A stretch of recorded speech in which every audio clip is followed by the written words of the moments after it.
Begin transmission.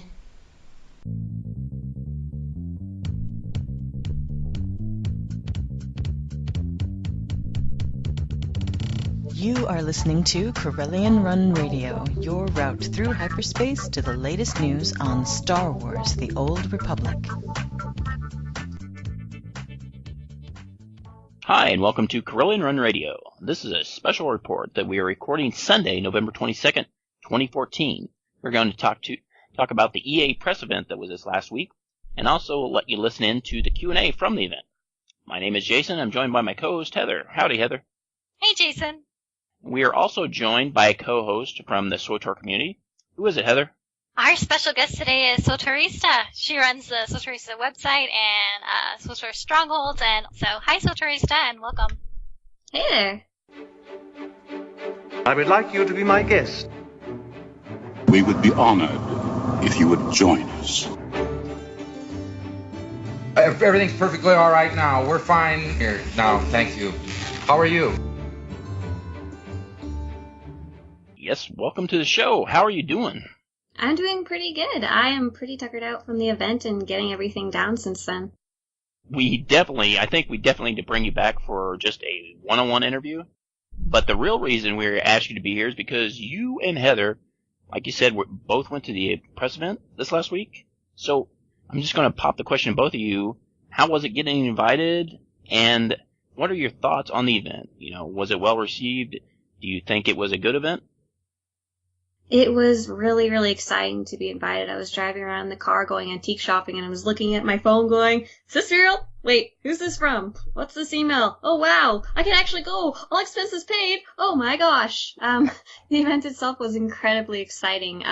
There was a large portion of the dev team there, way more than I was expecting to see, and they released a lot of info about both the expansion and just the kind of stuff we're interested in as longtime players. Nice. How about you, Heather?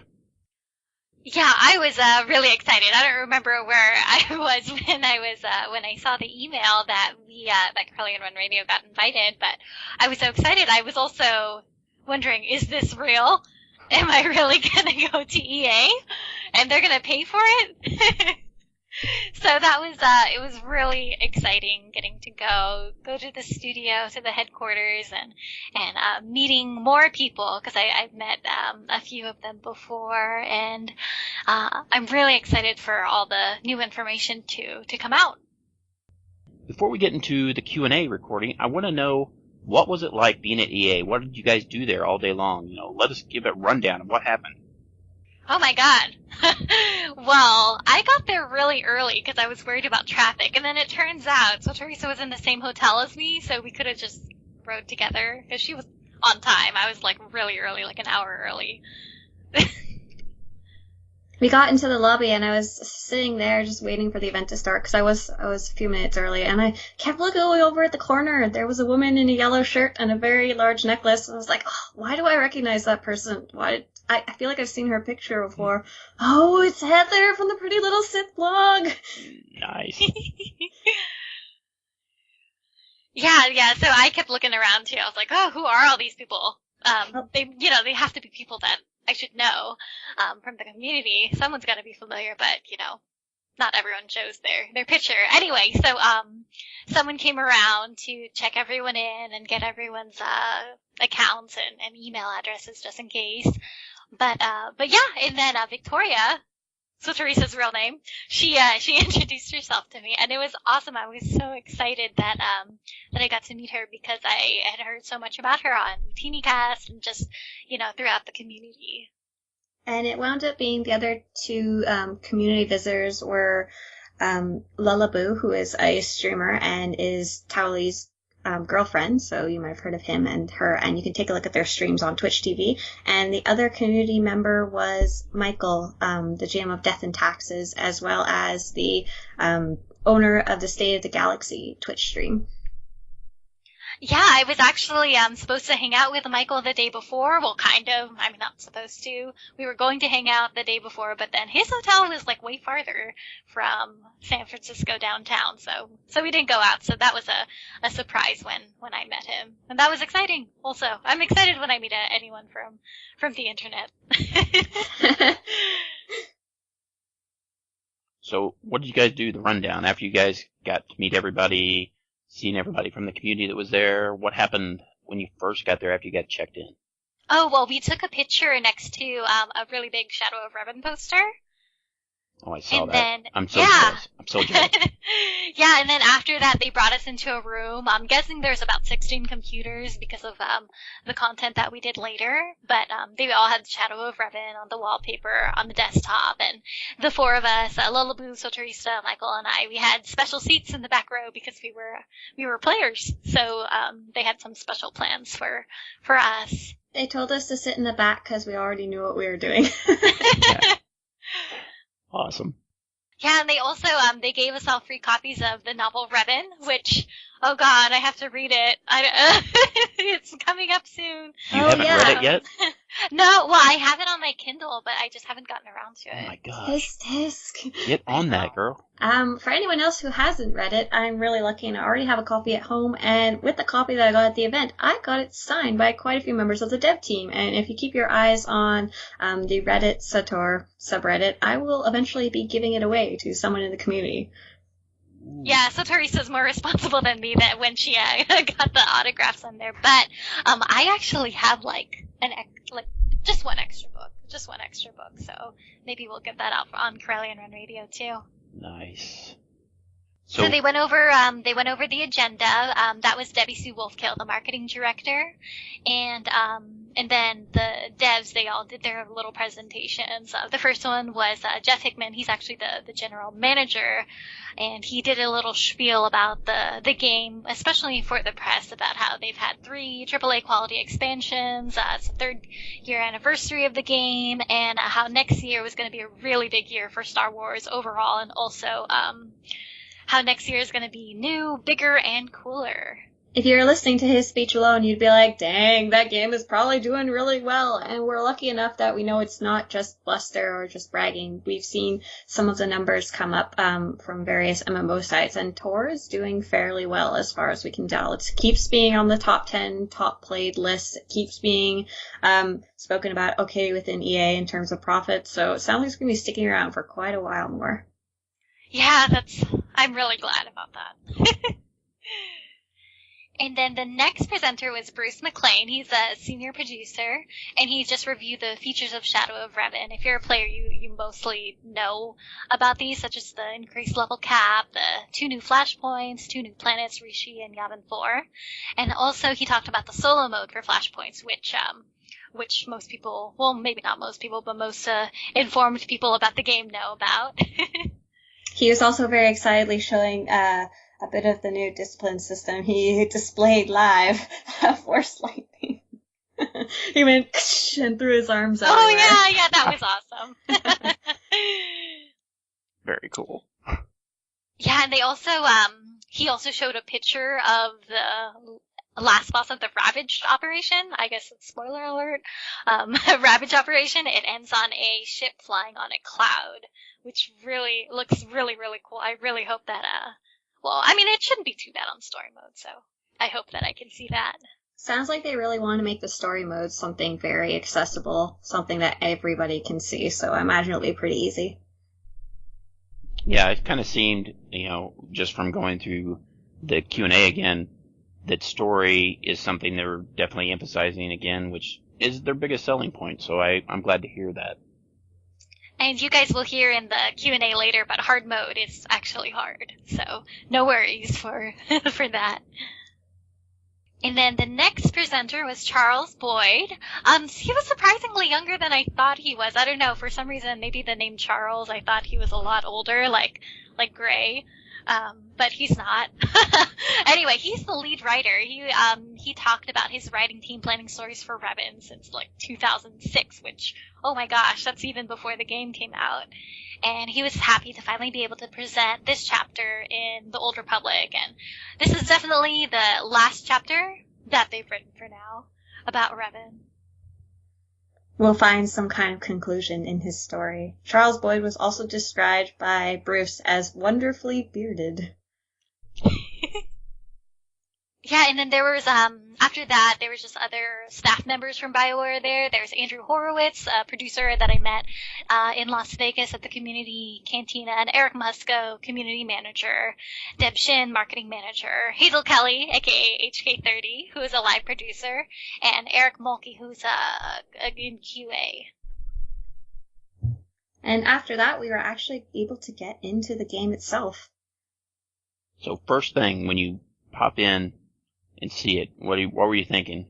Oh, well, we had a choice of 4 characters, and you know me, I'm like, I have to play an assassin, but I can play an assassin because we were playing Republic, so, the Republic!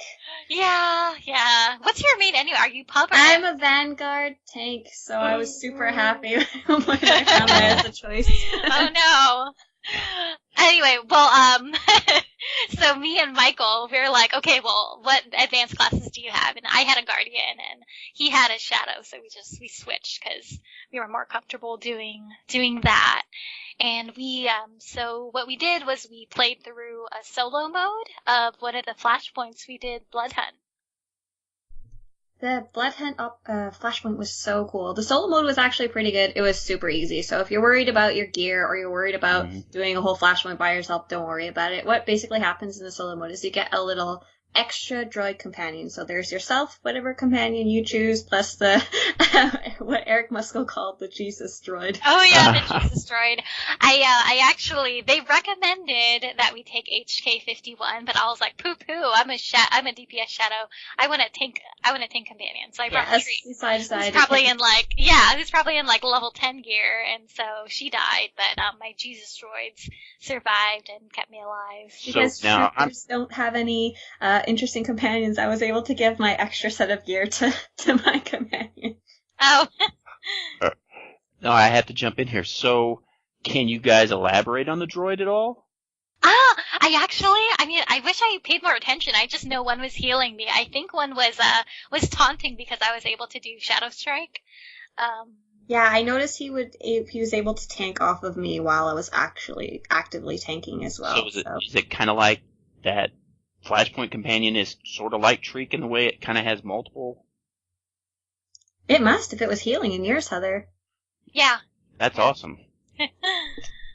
Alrighty. So that's something to look forward to. And they're also, they mentioned that they were going to have solo modes of the Forged Alliance's Flashpoints too. So you'll be able to try out Jesus droids in the older content. So how was the Flashpoint? Going so through it. Good. The cinematics are so good. When they're saying things like, we're going back to our character, SOTOR cinematics, epic, so awesome, they meant it. Oh my gosh. Just the visuals for the cutscenes were so good.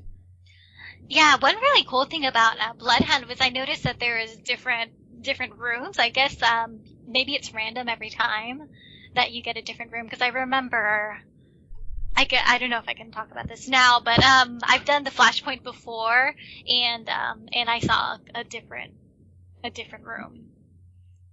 Possibly, maybe some random variable like quad. Really? Should we compare what you and me got, Heather, then? Oh gosh, what did I get? I know I got a core slug for sure. I think I maybe got a baby rancor. Some other big thing I killed too. Oh, a lurker, like a swamp lurker. I don't know. God, I'm like, I don't remember. So yeah, fast. I just killed everything. Heather just kills everything. It's like whatever. That'd be really cool if they were random. I hope they are. Because you saw how it was like a circle and there was different pods. So, oh gosh, that'd be really exciting. That would be so it's different every time, yeah, and it's not like, God, what's that one that I hate? Kuat Drive Yards. Mm-hmm. It was different from that. So, Well, that's but still cool. it seems, yeah. It's going to add more replayability, actually, I should say. Yeah, but we'll see if I'm just like crazy or if we actually do get to go into different areas. I mean, why would they have them on the map if you couldn't go into different ones? They're listening to us. They're going to if it's not there, they're going to make the change right now. So. With 1 week till launch. They can do it. So now, the Flashpoint, you guys both thumbs up on it. So, after the Flashpoint, you're blown away. What happened then? We got to kill people! Yeah. Yeah, that was after lunch in PvP, right? Yes. Yeah, were you on the winning team or the losing team? I was on the winning team. Oh, high five! We were on the same team. Yeah, we were on the same team. I was up guarding the node. Yeah, so we were supposed to do the Ancient Hypergate. That's the one with the thing in the middle and then the two sides, but we ended up doing Novarkos instead. That's the one with the east-west and the mid. And a few of the Bioware employees got onto computers too, so that we would have enough players for 2 teams. That's why I think there was 16 computers in the room. And the group makeup. Some of the press had never even played the game before, so I imagine it was kind of rough for them. Yeah. Maybe that wasn't such a good idea to do PvP. You guys didn't fall back though, did you? No. I got the most kills, which was really exciting. I got 28. I'm not shocked. But Michael from Death and Taxes, he got 27, and he actually had a bit more damage than me, but he was on the losing team. I guess he wasn't able to carry them enough. Poor thing. Now, the big thing, was there developers there that you got to kill? Yeah, well, I know Hazel, HK30, one of the live producers. She was on my team. But I think one of our team members actually disconnected because we finished out with, we had like 7 people in our party. Yeah. Mm-hmm. Oh, listen. I think, also had one leave, and yet we still won. No, the sad thing was I think the last person was Musco, so that would have been really nice to say, oh yeah, I did a Warzone with Musco, but oh well, whatever. We did a Warzone with the Ghosts of Musco. It's okay. Ghosts of Musco. So after dominating in the war zones, where do we go to next after that? We can't say. Yeah, we just No, we can say after the Warzone we did the Flashpoint together, Battle of. Okay, so after the thing that you went to but you can't say, what happened that you can say? Oh, well, we had some time to just do whatever we want in the game, but we can't talk about it. And then we did our personal Q&A session with the devs. They moved us into a different room, and this is actually back to the room where we took that original picture with the Shadow of Revan poster. And so, we started up our recorders, and the Q&A began. Nice. So, good day, was it? Yeah, it was so much fun. They had so much extra stuff at the end that I got like more wristbands and more goodies. Yeah, I stole some more swag as well. Nice, swag is good. So now, when they ask you guys again, how quickly will you respond yes? Yes. Like 5 seconds. Nice. That's what I want to hear. Oh. Can you guys do a little lead in to what we're going to be hearing here on the Q&A that we're going to play for everybody? No GSF, not a lot of PvP, lots of answers of things we want to see, nothing about what is better than cross-server PvP. Yeah, we're gonna have the audio that we recorded during our Q&A session with the devs, and so we're really excited to present this to everyone. So Teresa also worked really hard on transcribing the whole thing, mostly paraphrased, so don't direct quote us, but we do have the audio so that you can listen for yourself and decide what you think they mean when they talk about certain things. Yes, we do have that transcript of the audio via Swoteresa, and we will have that posted in the show notes below. So as you listen to the audio, make sure if you don't necessarily recognize something, read along with her transcription. And without further ado, here we go. My name is Michael. Hi, Michael. No scene phone calls on the air. I am the GM of Death and Taxes SWTOR branch. I run a pretty popular PvE stream I do other things on there sometimes. I also run State of the Galaxy, where members of Death and Taxes do a panel discussion about new stuff coming out. We're a little bit more like in depth and hardcore about it because I know it's a lot of other podcasts are very surface, so we go nitty gritty. Cool. And you live in Boston? Yes. Oh, you live in Boston? Yep. In fact, you're on our flight back. Yes, I am. Yeah. I should be. If all of y'all are on the same flight Musco is on, then yeah. And Heather, introduce yourself. My name is Heather Nazarino. I'm a podcast host on Corellian Run Radio. I also run a blog called PrettyLittleSis.com, and I also am a sometimes host of The Republic on Gamebreaker. Yeah. Yeah, sometimes. Well, I'm sometimes on it. That's why it's cool. Always. Hi, my name is Araceli. You might not know me, but you might know my boyfriend. His name's Cowley.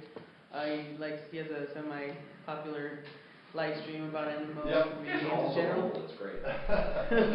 Slightly odd. So I'm here on behalf of Tally. I'm his girlfriend. Hello. I also run part-time streaming, and I actually very much enjoy Star Wars, and I've been playing the majority of that on my time. Nice. So I'm just really happy to be here. Yeah, cool. We're happy to have you. I'm Victoria. I'm better well known as Sotorista on the Star Wars subreddit, and Freak Poster and Blogger.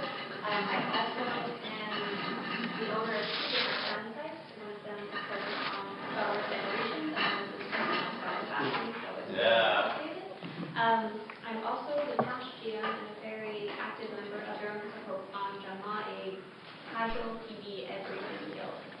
Nice. Cool. I'm Jason Winter. I currently write for MMO Bomb. That's my primary thing. I've done for a lot of other places. Just stuff MMORPG. Used to be on Gamebreaker a lot. But yeah, I'm just here to cover MMO Bomb. Awesome. Cool. So we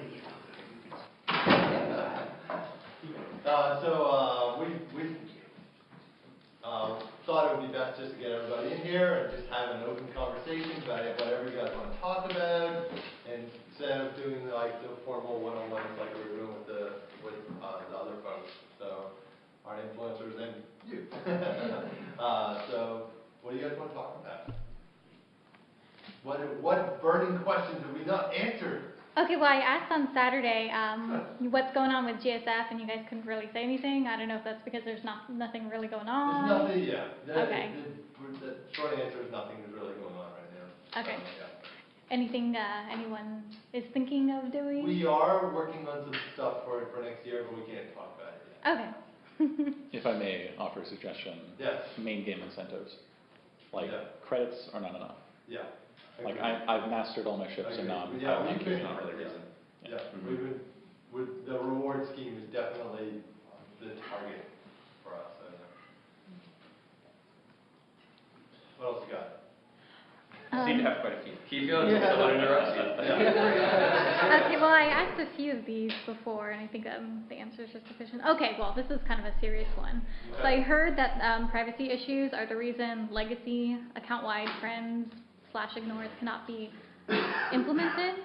What's the privacy issue? This seems to protect the offender more so than the victim. Interesting question.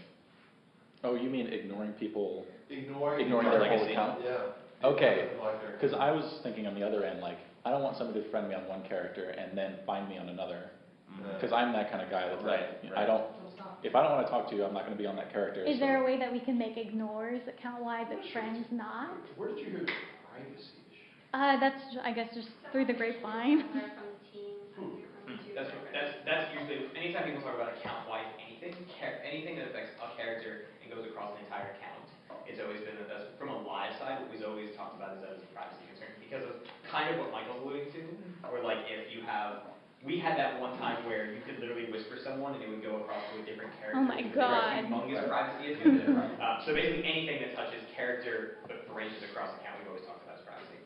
That's just always been our default answer. But you're talking about ignore. Yeah, I don't ignore. want to talk to that human being on the other end of the keyboard, no matter who he plays, what he is, where he's at, make him go away from me forever. Can we add that to a list of things? Yeah. Tech requests. That's what Breeze is doing right now? Yeah.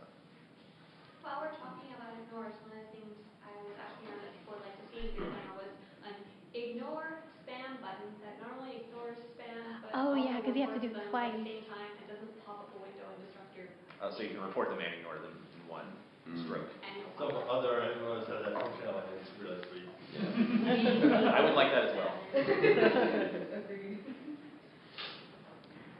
Okay, I also went over this on Saturday, but you know, the thing where the abilities light up in gold, can we have that as an option to turn on and off and not Yeah, just that's what permanently I on? told her I would talk to Lou, and he'd probably do it at 7 o'clock at night. He's incredible. Yeah, that's a good idea. But yeah, I like the idea of you know, giving people the options to toggle these things, like we were talking about the 12XP option as well. You know, it would have been nice to have. We wanted to get that kind of thing in there, we just didn't have time to do it. But you know, going forward, if we do anything like that again, it's from what we're hearing, people really do want to be able to toggle. Can you talk about now the thing that you were talking about, alleviating queue issues, or still not yet? Still working on it. Okay. Still working on it. We are talking about what to talk about. That's exactly right. I think what we'll do is because something was promised in a couple weeks, is that right? Yeah. So I heard something from Vegas that you guys made promises. Ben Irving. Okay. I said before the end of the year we would try to put out some more information. At the very least, we can give a date. Ben said 2 weeks. I was like, you haven't even talked to anybody. How do we make it put it in? Just blurt it out. To be clear, what you're going to get is not here's what we're going to do. What you're going to get is we know there's a problem, or we know there's a concern from players about this. Here's the kind of things we're talking about. We'll tell you more later. I mean, it's going to be. Or we'll probably be able to say when. Maybe when more we'll. than that, just giving you. We are actively working on the solution, but we're not trying to be coy. It's just we want to know. We want to be able to explain it in full detail, and we're still working on. It's a highly technical challenge. The things that we're doing. So. Are you guys aware that the most commonly guessed answer to what that is by a lot of the players is that allowing free to play the queue for everything, right? To remove the restriction. That's what I mean. We looked at those numbers, and I think if we took away that restriction, it wouldn't fix it. Yeah, that's what we're not. It would. I actually know the numbers from because I remember. We looked at it. If we remove that restriction, because the thing is like Warzones, right? Free to play players can play 5 Warzones a week. So we looked at how many people actually hit that restriction. It was less than 2%. I think it was like 1.4% of our entire free-to-play player base who plays Warzones at all would then play more Warzones, which would have such a money. You would not even. It was minuscule. Minuscule. Because we did actually look at that. That's a better solution. We have better solutions. We're working on it. I have a quick question. So I asked this earlier. I may get an answer. Are we going to see any resolution to the Revan in this expansion? Are we going to see a resolution to his story, to his characters? Yeah, absolutely. Yes. This is the end all be all. This is the final chapter that we've been wanting to tell. Until the next sequel. Exactly. It's the final chapter that we have written so far. It's all right. There are some great teasers at the end of the expansion. There's some cool stuff there, but you also get a sense of closure. Absolutely. Yeah, you will feel closure about the Revan story. Once the book is closed on Revan, Kefis lives on. Who of course he is Revan. Yeah. Right. Yes. Right. He's also the Emperor. And Batman. That's also. I did want to bring this back to PvE real quick. This has been the longest valley in a content cycle in the game's history. It's going to be 14 months by the time this expansion releases. Is this an anomaly? Yes. Okay. The reason why is because we took a break effectively to build Galactic Starfighters and then Galactic Stronghold. And you're talking specifically about operations. Yes. Right? Yeah. Just to clarify. Well, it's also, that's part of the story, right? Yeah. I consider Dreadmaster as like a whole chapter. Absolutely. And Charles would agree. There's so much fun to do. Yes. So on that note, is there going to be any other expansions before the next big expansion? Like Galactic Stronghold or Starfighter? No, it's safe to say that there's a finite number of core Star Wars fantasies, and when we did like Starfighter, piloting a Starfighter is one of those that really fulfills that, and being on the Guild flagship and conquering planets, Stronghold is also part of that, and those are very much filling a need, which every community cantina were asked about those things, and they were fulfilling a need that we all felt and that our players felt with us. So there's unless you can think of something that's out there like that, it's like, we need this. I mean, it's not to say that there aren't new features that we aren't already working on, but nothing to that scope. The big things what we're doubling down on is our BioWare cinematic storytelling, and that's more what you'll see next year. What about like a mini game set, like a pod racing or more gambling, but like more exciting gambling? Love that idea. We are very much looking at things that we can do. We are all fans of gambling. Yeah. Almost everybody in this room. On one of the streams, I think it might have been you, pod racing was mentioned. Sounds like Yes, and it was said that you guys couldn't do pod racing because of graphical issues, like it would appear someone else. So there are lag with that. It's not so much graphical issues, it's how the servers work. There's no real way. Like on your screen, you won, but the server says, no, actually, sorry. That's not very fun, right? Yeah. It's just a natural outcome of client server type. And there are tricky little ways that you can kind of like get around that. Like Lotro has the horse racing, where it's basically just you doing a timed race. Yeah. And that's not really the spirit, or that's not what pod racing. Did you guys get Collision to work too? Did you get Collision to work at all?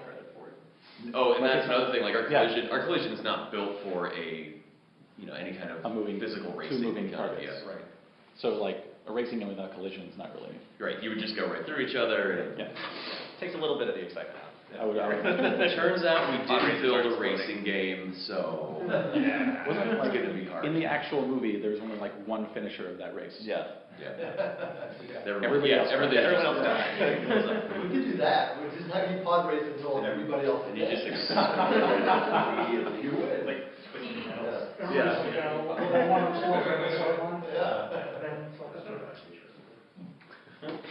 So you're talking about next year. Are you guys allowed to say about anything what's going to come up beyond this expansion? Not today. Not beyond what Jeff has already said, and what I've already said, which is that we are doubling down on BioWare cinematic storytelling, and we're very excited for the things that we are working on next year. But today our focus is really Revan. Look, it's awesome. It's shiny.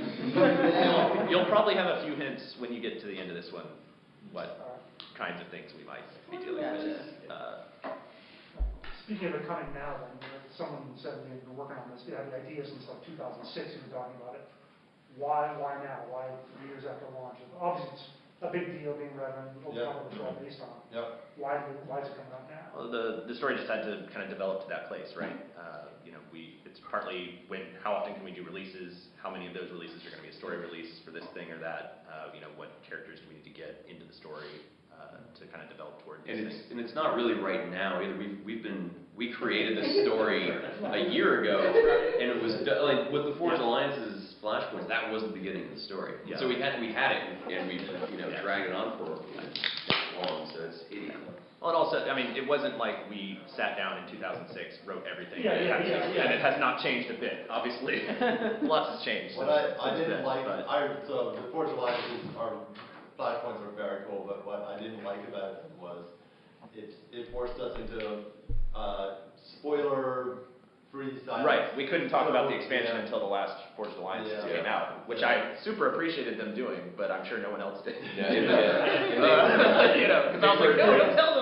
Very difficult marketing. Right. It was a funny year for us this year. I think about it. Galactic Stronghold comes out in August, and then we're, what, 2 weeks after, 3 weeks, 4 weeks, like whatever it was. We're working there. Like, boom, we announced it. This is a big expansion 2 months or whatever before we're launching. Like, we would normally not do those things, but to Bruce's point, we have to prioritize everything, and Galactic Star Wars was an important thing for us to do. We all believe very strongly in it, and this happened. I'm not going to ask you to reveal what this is, but I know what card you played story-wise at the end of the expansion. That's a big card.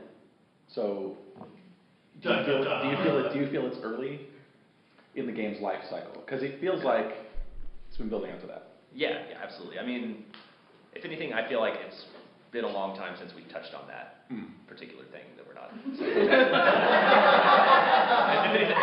feel like we've been holding back. So, yeah, I mean, yeah, we're not at the end of that. We're only at the beginning. Okay. For that. Yeah. So it's not going to get wrapped up in the next That'd be good. patch or anything. Yeah. Charles does not want to write us out of business. Okay, so something maybe just a little bit more technical, but when will there be a mobile authenticator for Windows phones? We already have one for Android and iPhones, but not Windows phones. That's a good question. That's a good question. I don't know. I guess not enough people use Windows phones. I don't know. Yeah, I mean that could. I didn't realize that it's only iOS. Why did it's Android too. I got it. At the time when we put it together, Windows phones were I mean, I don't use a Windows phone, so I don't care that much. But but that was, players have Windows phones. I think that was the answer, at least from last time. Is there isn't a market enough to justify? It's exactly the answer for launch. Yeah. Because I agree with you. Yeah.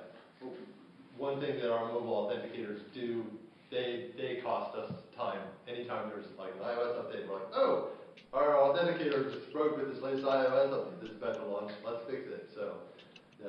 So there's probably non-zero. I'll talk to our platform guy and find out. That's a good question.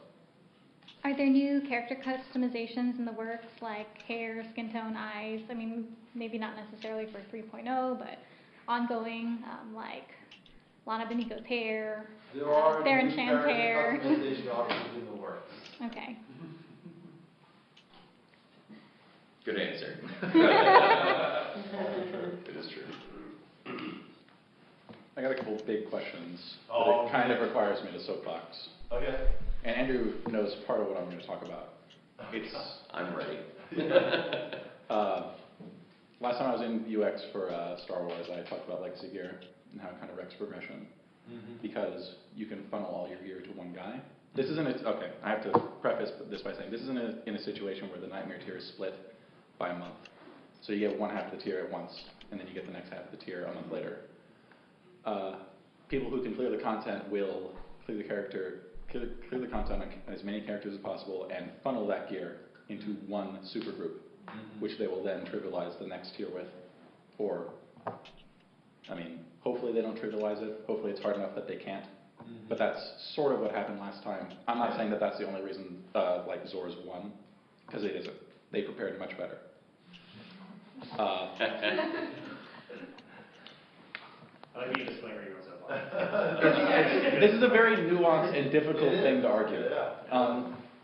Legacy Gear messes with progression. Legacy Gear, I know this doesn't make me any friends. I don't think it's good for the game, like at all.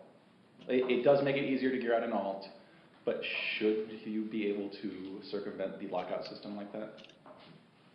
Well, the problem with it is you have to be very careful pulling it out, right? Right. I'm not saying pull it out, but like there's some like for Nightmare, subset of things for Nightmare Gear, should that be transferable to Legacy? You already can't craft it ever. Right. You still can't craft Hell Dragon Gear. Yeah. So that's a good idea. Why should it be transferable? Yeah, it's a valid point. I mean, but I know that Jesse wants to overhaul how that Legacy gear system works in general. Because it's not great. I'm pretty sure that's the only thing people use it for right now. Yes, it is. I mean, I use it myself. It's not really serving its purpose right now. But it is definitely, so to answer your question, it's something that we're looking at to alter. We don't know what that looks like yet. But that, I mean, that's a good piece of it that could very well be part of whatever new thing we do to it is Nightmare here just doesn't get to go anywhere. The other half of this soapbox is itemization on token gear can be a lot better. There is no reason for me to get like a full set of token gear and not be accuracy capped. There's no reason for that ever to happen. Like, I shouldn't have to get 12 pairs of boots, well, not 12 pairs of boots, 7 pairs of boots to hit accuracy cap. That's silly. It presents a barrier to entry to people who don't know how to gear. Because if their set just happens to be suboptimal and they don't know that, they're just going to be worse than they need to be. Interesting. Yeah. There's a couple of like solutions that like bosses would drop tokens that would give enhancements rather than full gear pieces, because the system's already modular anyway. So I mean, I don't know. It's a nice quick way to gear out, I guess. I don't know if you want it to be that quick, but it's something. Yeah. I know Inquisitors complain a lot because their sets are always messed up. Oh, that's interesting. It's definitely something we will talk about as we're getting into next year. Yeah, good. If we want more information, can we pay? Of course. Because he lives next to lives George. in Or no, he doesn't anymore. What's up? George, but George knows where to find you. Yeah. We show up in a black van. We have only the best intentions. That's fine with me.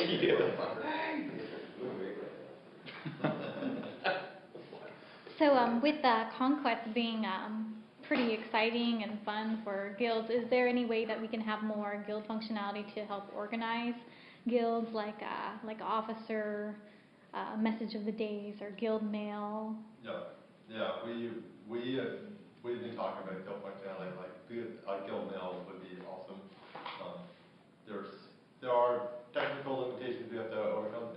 Every technical limitation is kind of a weak excuse. Anything can be overcome, given enough time and resources. Yeah, because right now, I mean, all we have is the message of the day. It's a question of it being worth it. And to your point, it's with Conquest and guilds and flagships, it's more worth it now than it's ever been. So.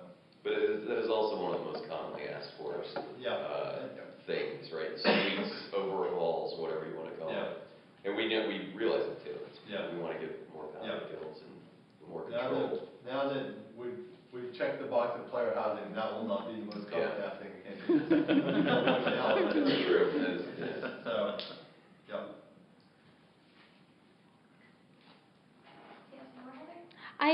I'm kind of like deciding if I like the questions. Okay, I'll just ask them. Because these are all the questions that I gathered from the community and people I've talked to. So this question, the combat system has changed significantly with 3.0. Can all players expect to put out equal damage now, regardless of class and play style they choose and enjoy playing? Which I already have an answer for that myself. I mean, there's obviously some classes that have different utilities now. So, I mean, I don't expect them to be equal, but what would you say? I would say that one of the things we've been doing behind the scenes is really leaning into our developer tools. So when the game was first launched, it was a massive undertaking. 500 plus people working on it at the time of launch, and so we brute forced a lot of things. So we don't have ideal developer tools in a lot of areas. And one of those areas is combat balance. So I kid you not, and I guess you're recording this, but the way we measure DPS a year ago is we get the rotation that we wanted to measure, and we get a stopwatch and actually do damage against it, and then pull it off, and be like, wow, I did this, that's what our developers had to do. Since then, we have built automated testing tools that will actually just do it and measure the output, and it's vast improvement. So our class designers are much more confident in class. I mean, class balance is never perfect, right? Which is great. If people are complaining about class balance, that means that's the only problem we've got. And they'll always complain about that. But we take it very seriously, and they have better tools now than they've ever had before to tackle it. That being said, we just raised level cap, we had disciplines, there's new abilities. So, Rob Hinkle's target that he tells us is, I want everybody to be within 5%, assuming the perfect player, everyone to be within 5% of each other, you know, and so that's the goal. Whether we hit or not, we'll see. We're ready to see how it plays out. Those guys, more than anybody else, have been just working their hearts out over the last, since we went to the public test, they've been in every weekend, and we didn't say, hey, you need to do this, like, we want to do this. You know, so they've been in every weekend, working late nights. Trawling the forums for info. And they think they've got it. They're confident. They set those goals, plus or minus 5% for anybody. And just last week, Rob was like, we're good. Yeah. It was one of the unspoken things we had when we were doing the class rep system that I couldn't tell people, unfortunately, at the time, is that a huge amount of the information which people in a lot of cases didn't think we were listening to, the feedback that came from the class rep stuff, literally was injected directly into the changes that are in 3.0. Like a lot of the stuff where people are like, Sorks don't have a defensive cooldown, this is such bullshit. They have 2 if you pick the right utilities in 3.0. But I couldn't tell you that a year ago when we were doing the class rep. Like, they're working on the expansion right now. They couldn't get it in for the changes before then, but expansion. Unfortunately, I couldn't say that a year ago, but they're there. I don't want to expound on that even further. So when we did Rise of High Cartel and added levels to the game, we had to basically take the talent trees down to 0 and rebuild them all. And we were faced with the prospect of having to do that, and that makes balancing difficult as well. So one of the advantages of the discipline system, apart from the player-facing advantages of you can't mess up not having the right, you can't. Some player, we have data on what our players pick, and it's surprising. You'd be surprised. Actually, you probably would. But apart from the player side benefits, it is much easier for our developers to work with disciplines in terms of balancing. We know the core damage abilities that each person has. There's not a magical spec like the London Goldbricker, scoundrel who can heal and do insane melee damage. So disciplines also helps with them and their confidence in achieving better class balance. I did have a question. This ties into something I said earlier. When the combat team is testing these specs, what gear are their characters wearing? That's a good question. If it's stock, then you're not going to get accurate numbers. Yeah, absolutely. So just like I can't remember what they actually use. Yeah. It's whatever it is, not what you want. That's probably. Probably. Yeah. I wouldn't say that they use different sets of gear too, but I don't know what is that the reason why we did too much damage? Like, because we optimize and. I know the answer to that. Hit it. We call them damage sheets. Like the way that we were balancing DPS numbers against bosses was we had them scored incorrectly internally. It's part of the reason that you see the change in DPS and healing and tanking numbers coming in 3.0. Because we were fixing our own formulas that we had wrong. So like the combat team was giving to the ops team to measure boss health and that stuff to hit targets. We were off. And the thing is, even if we're off by 2%, that's a huge deal when you get to an ops boss. And so we were off, not by a lot, but we were off. And so we were adjusting that. So the answer is probably yes. Okay.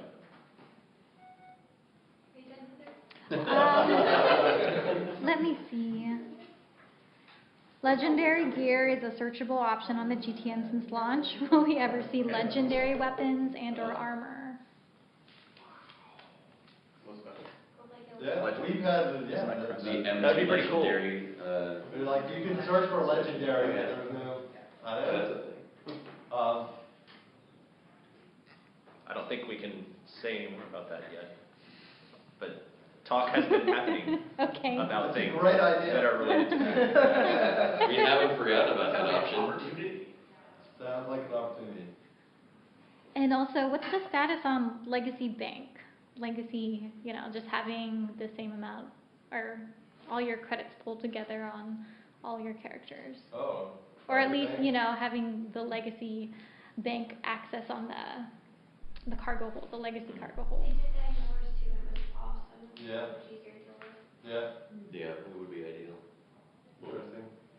I don't know. I imagine something like that would potentially get rolled up into if we alter collections at all, or Like, Yeah, listen to your conversation you have around stuff like that too. Yeah. And speaking of legacy,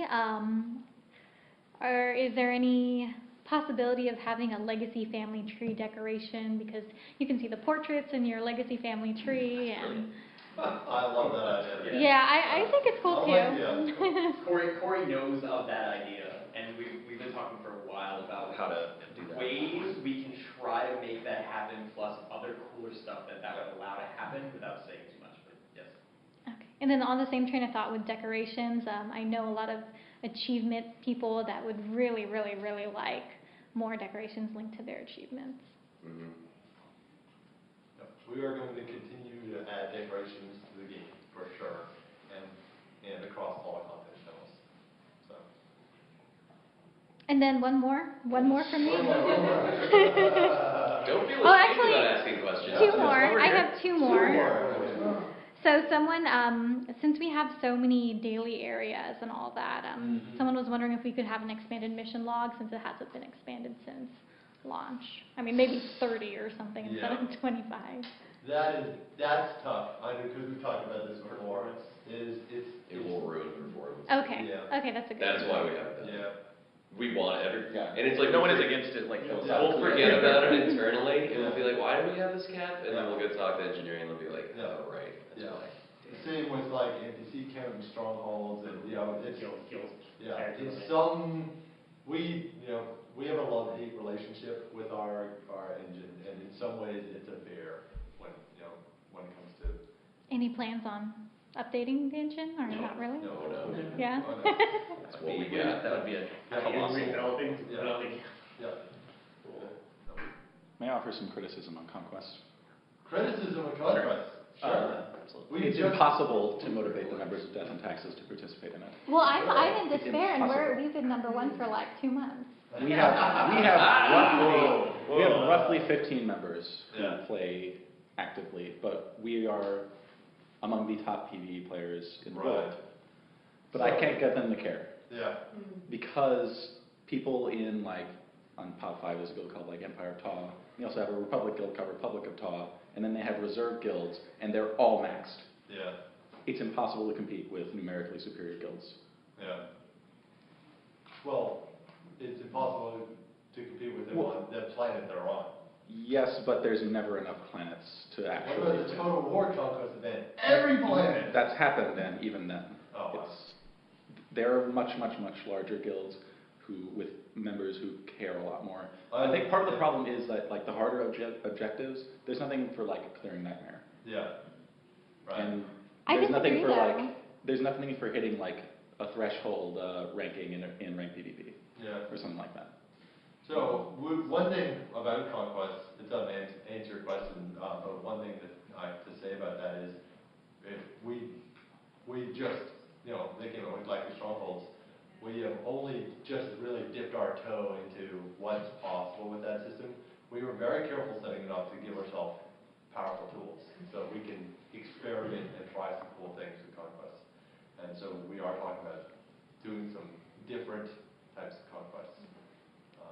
I can tell you that concern that you just outlined was in conversation and has been in conversation for a while. So they're aware of it and they continue to talk about it. What my members have taken to doing is, if they care at all, if they care about their achievement hunters and stuff like that, they will put an alt in the giant guilds, and then they'll hit the personal cap, and then they'll get the achievement. Hilarious.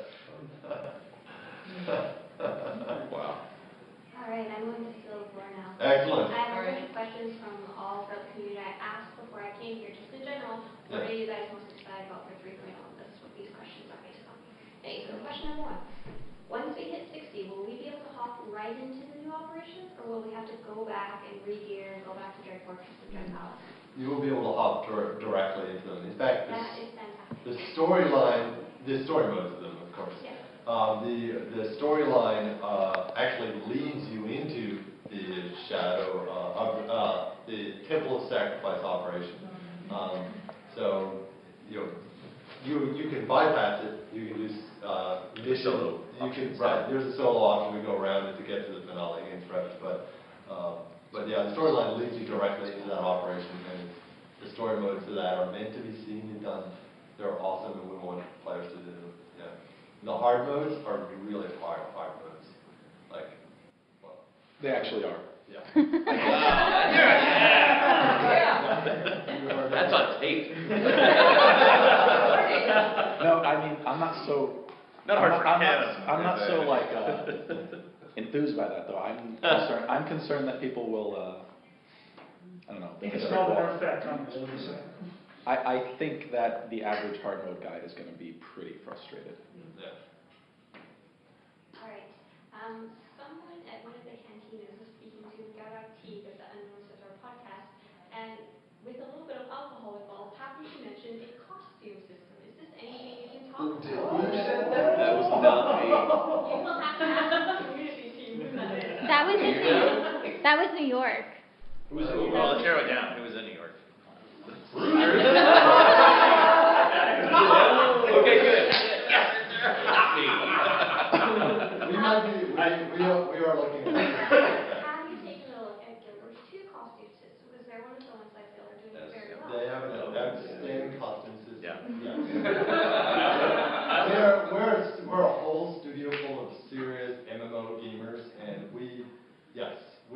every game we play, we're like, oh, I want that. So, yeah. I was going to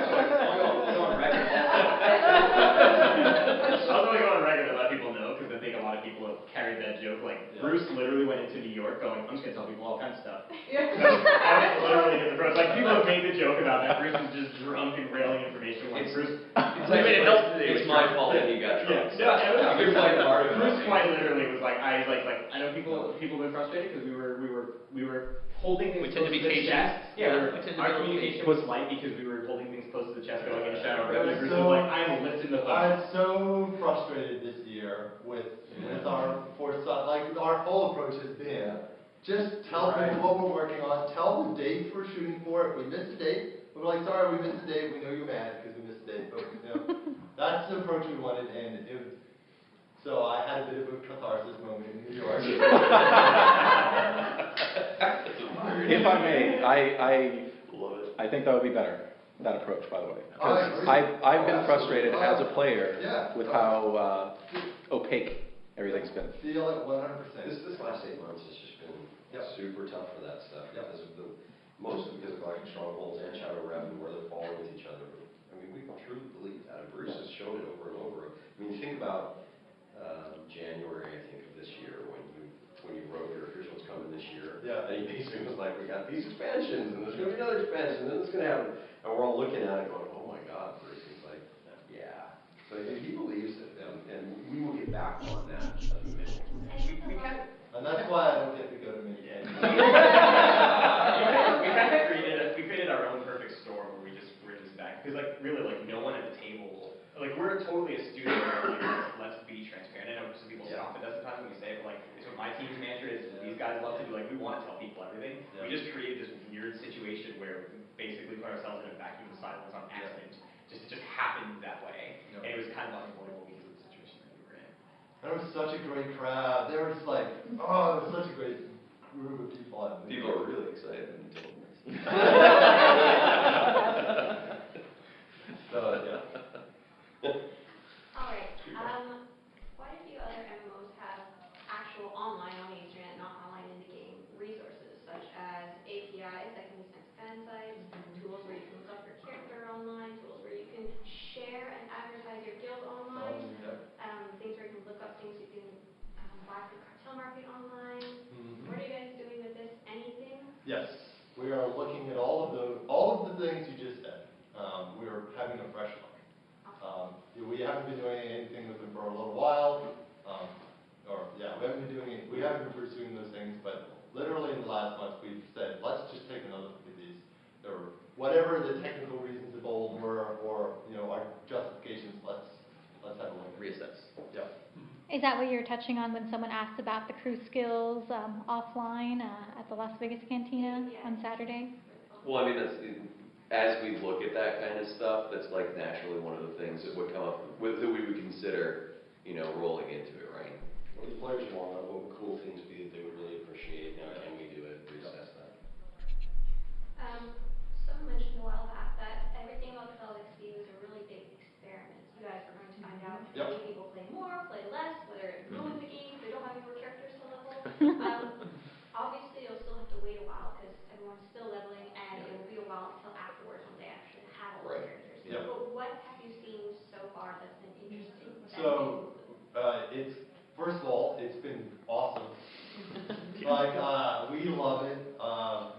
everybody that we've talked to loves it. It's great fun. It's like we have 8 KOTORs in our game, right? And we just kind of found a way to kind of bring those up. Yeah, you just pull those out, and that being said, it's not perfect. It'd be great to be able to toggle it off if you didn't want to do that. There are some of our travel. Right. There's a couple places where travel, like, wow, there's a lot of travel here on this, where normally there would be other filler, stuff to do on gear lags a little bit. Gear, which we're gonna, So, but yes, very good, and we're talking about several different possibilities. We're definitely, it's safe to say that we haven't seen the last of it in some form. It's a net positive. Yeah. It's been a very net positive for us. Would one crazy possibility be less filler and more cool stuff?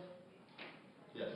I think how that works. I think, like, as you play through, Shadow Brethren was designed in a different way from, especially like Rise of the Hutt Cartel, and especially pre-launch. Like, the way the quests are, the focus is on the core story, the crit path, as we call it.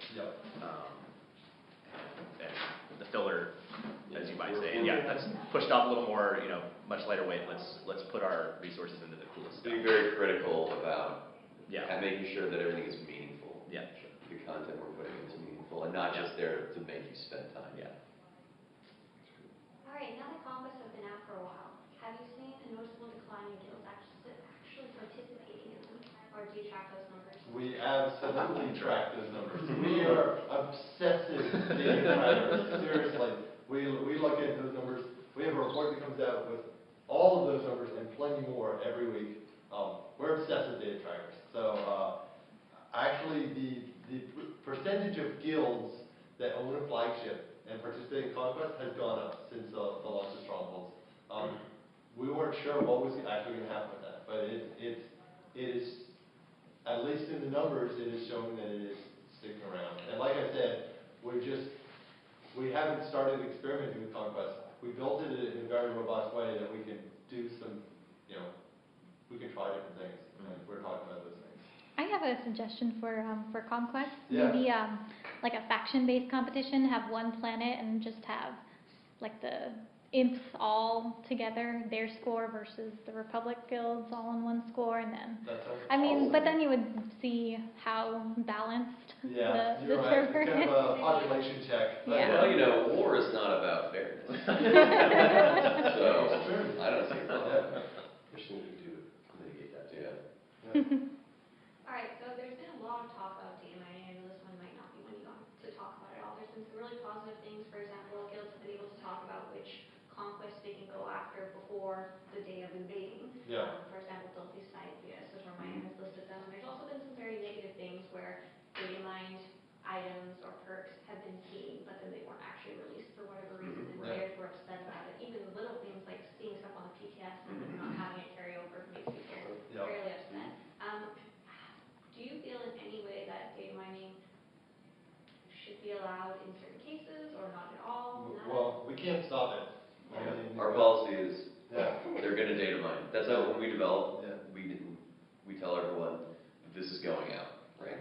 It's going to get data mined. Just know that. The client's in the player's hands. If the player wants to report the client and look at stuff, they can.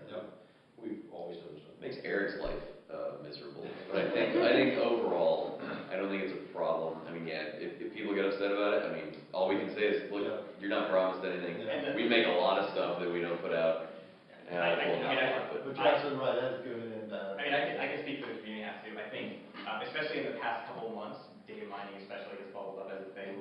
And there was this really strange perspective that came in from the community that we were waging a war against data mining.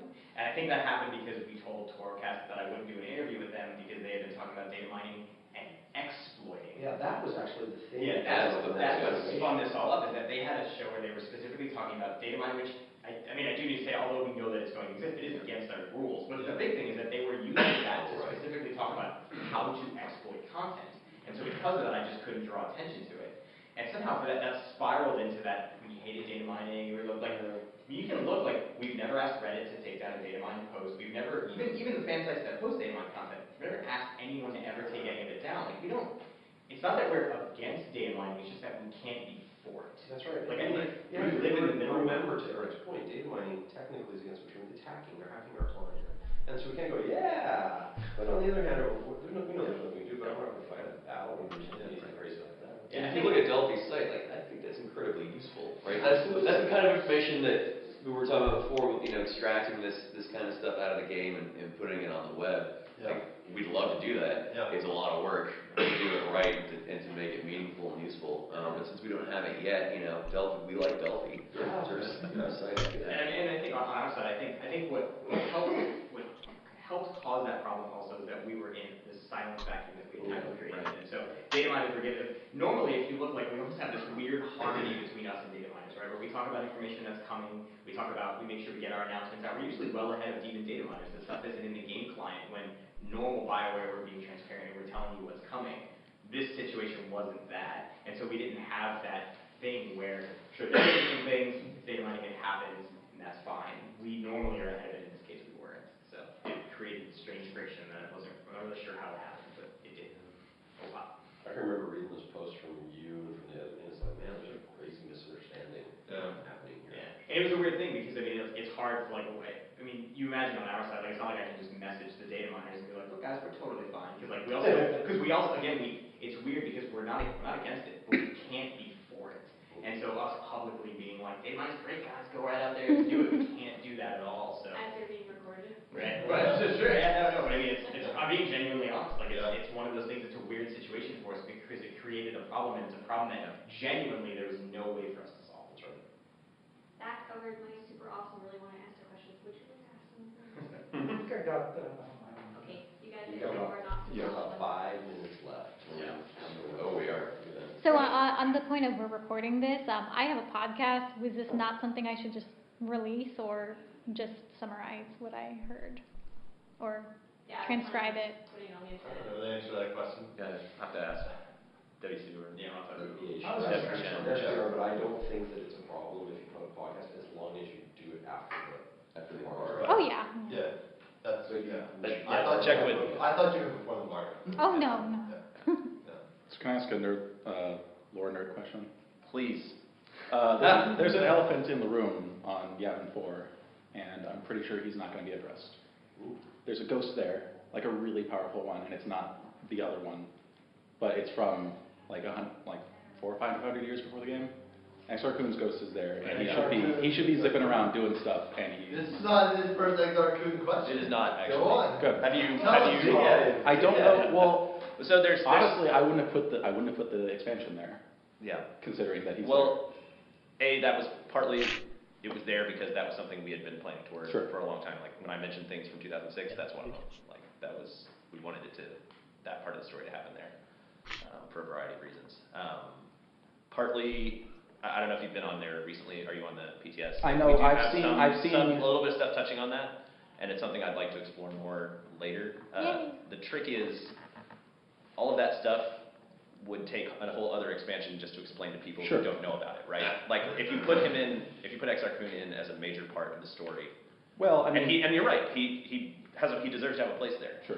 He ties into all that, and there's other things that we've talked about doing behind the scenes that we haven't really put out yet that tie into that. But you can't kill him because he's supposed to show up in 3,500 years. Right. You can't destroy his guy. There's limitations on what you can do with him. There's limitations on how much information we can convey in an expansion, right? We have it's just like a TV show has 40 minutes. We have this amount of time, and we have to decide. Do we want to spend it on these characters who are cool and who we like, but who a lot of people aren't familiar with and who haven't seen much of yet, or do we focus on Revan, on the stuff that we have been talking about, and kind of find a way to wedge them in when we can. It's very self-contained, but you are going to get a ton of questions about that. Yeah. With Stronghold, do you guys make any kind of conscious effort to make sure there's a balance between paid cartel market decorations and with ones you earn in-game? Yeah, absolutely. Constant struggle. Yeah. No, it is a constant conversation. What should be It's a negotiation between two parties. But we have that in mind. We don't want to just take all the cool stuff and throw it on the market so we can sell it. We want to balance, and we strive to achieve. Orphan was fairly well received by the community. It was done pretty different from some of the last daily areas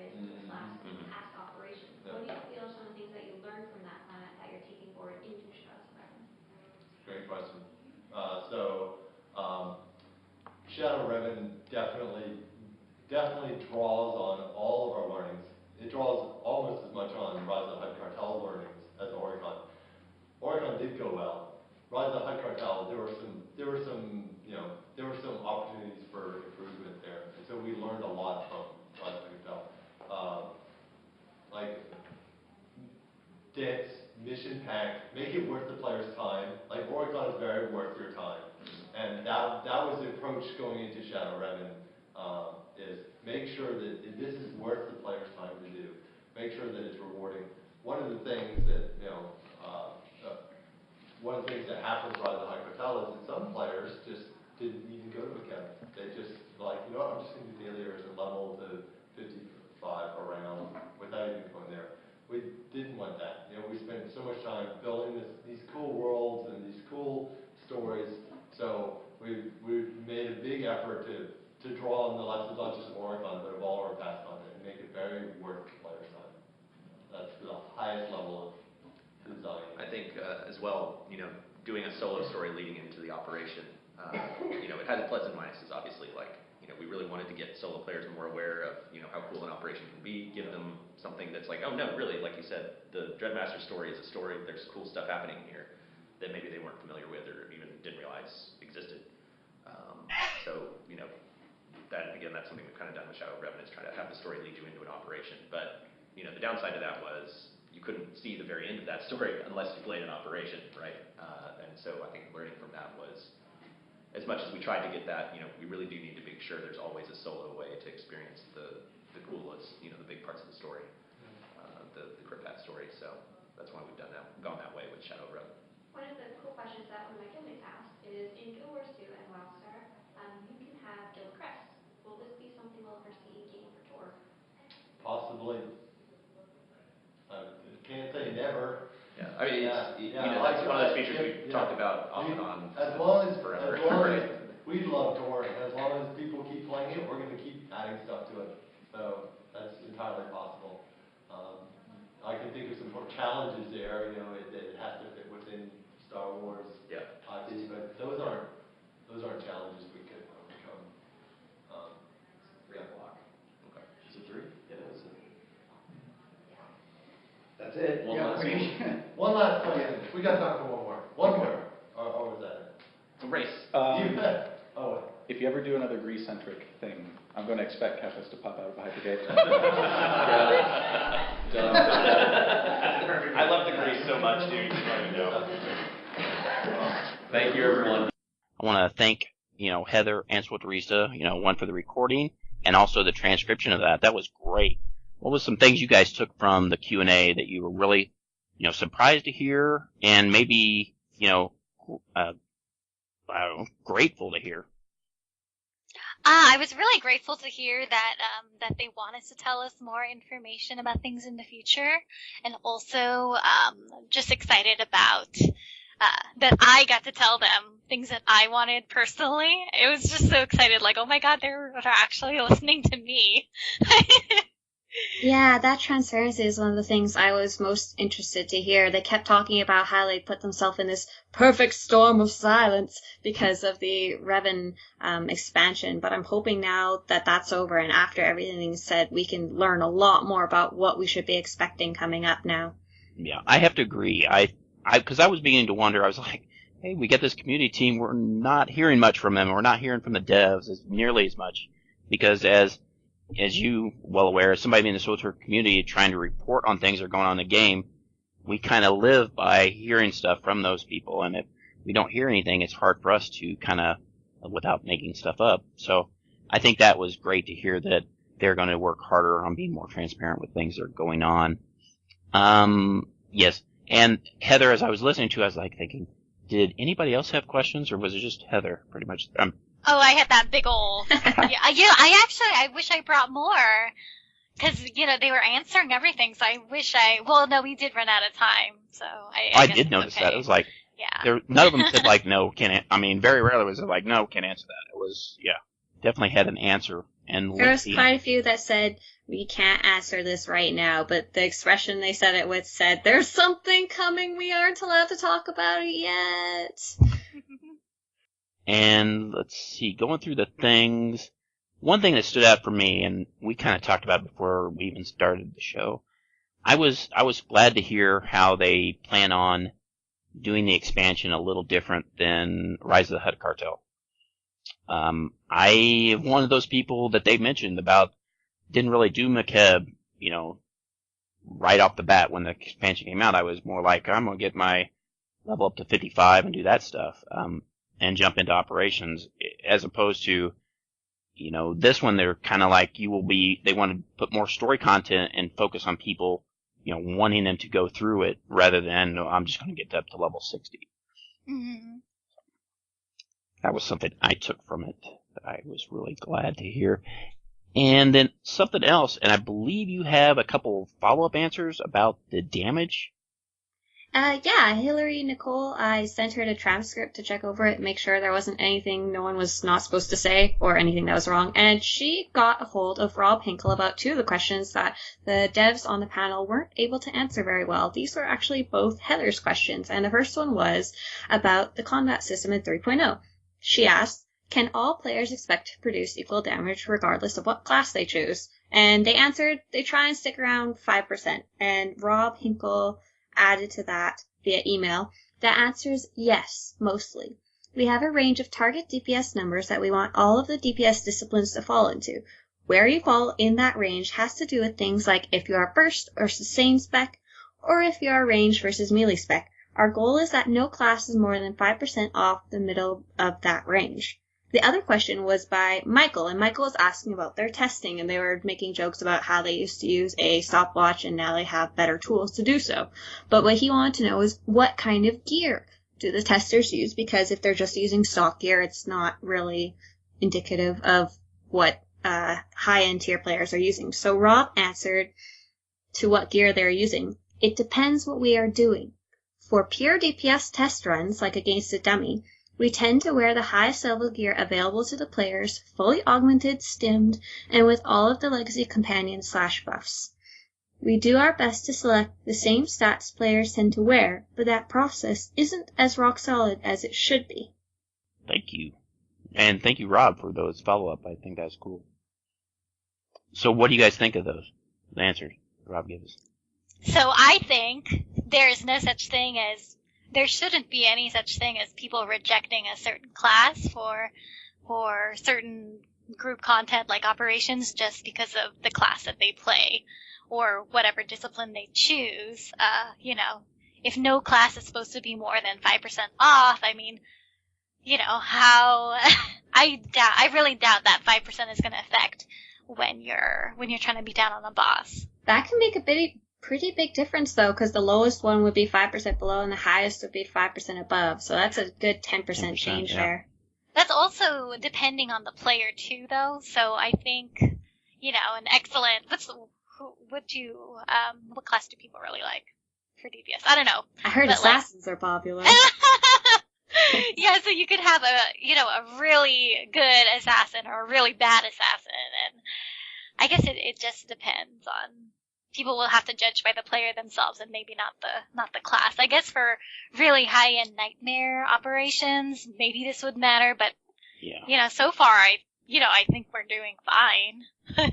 I thought the secondary question was actually still really interesting. I'm curious to see how they go about finding what exactly would be the best preferred gear, like if they actually take a look at what some of the top tier players are wearing, or if they're just like going on the guides on the forums and stuff like that. I'm really surprised with everything they do as far as analytics. They can't tell exactly what people are wearing and go by that and set out, this is what such and such class is wearing.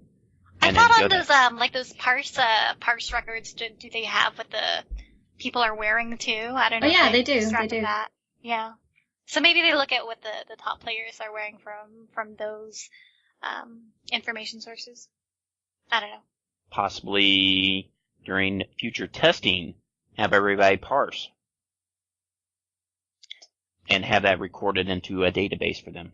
They could have everyone parse, or they could put in their own DPS meter. Ooh, they're even better.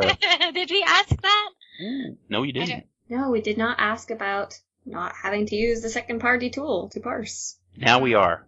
BioWare? Yeah, How about yeah. we just get I wonder if that's something they left out on purpose, like to not encourage absolute maximum DPS to the intenseness and just to leave people to figure out on their own, or if it was just something they didn't have time for. Probably a combination of both. Could be. So anything else you guys came across while you were there during the Q&A that you just thought, I think Michael is definitely in the 1%.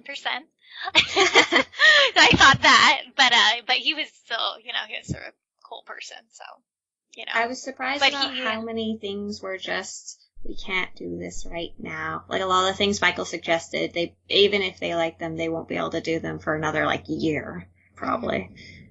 Yeah, and even like with GSF, that I keep trying to bring up, if they have nothing planned right now, or if they have no, nothing at all that they're working on, then this is whatever they start to work on is not going to be out for a long time. yeah, that's probably true. I do think that he's right on, though, Michael, is that Kef is going to pop out somewhere. Definitely is going to be in there. The catfish jokes will never get old, I'm sorry. Never.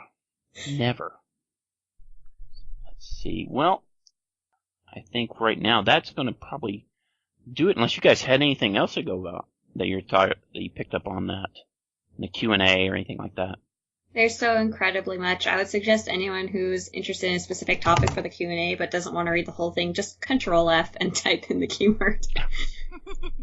Yeah, there is a lot to take in that, but it is really well. And I want to, again, thank you both for, Heather recording it and, so Teresa for doing a transcription for that for everybody. So.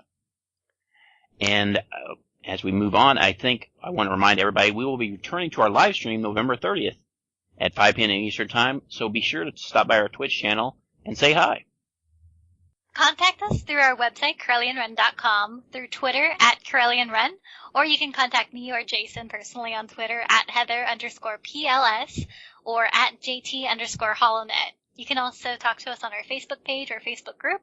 You can leave a voicemail on our website, or if you have any questions or ideas for discussion topics for the show, you can leave them to us on Twitter or by email at CorellianRun@gmail.com. Also, we're looking for writers, so you can email Jason at CorellianRun.com. That wraps up for us at Corellian Run Radio on this special recording. Well, thanks for you tuning in. Until next time, I'm Jason. I'm so Teresa. I'm Heather. May the force be with you, or keep that blaster by your side, kid. You've been listening to Corellian Run Radio, a Star Wars: The Old Republic podcast. Tune in next time to hear Heather say, 1 week to Shadow of Revan. End transmission.